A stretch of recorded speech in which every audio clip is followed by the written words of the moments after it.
Hi guys, in this video I'm going to show you how to get explosion filter on Instagram.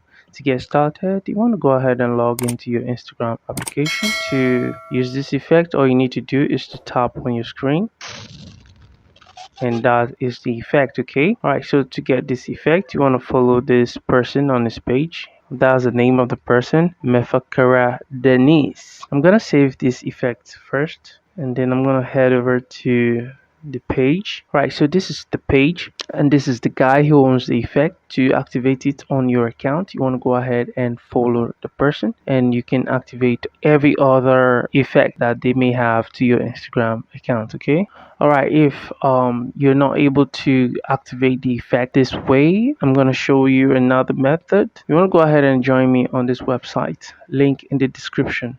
All right, this is the website. Once you get here, what you want to do is to scroll down. All right, you need to scroll down until you can see this very link here. Okay, and once you see that, you want to go ahead and tap on the link once. As you can see, that is the effect right there, and just tap on your screen. Let me increase my volume right now. Alright guys, this is how to get the explosion filter on Instagram. Thanks for watching, and I'll see you in the next video.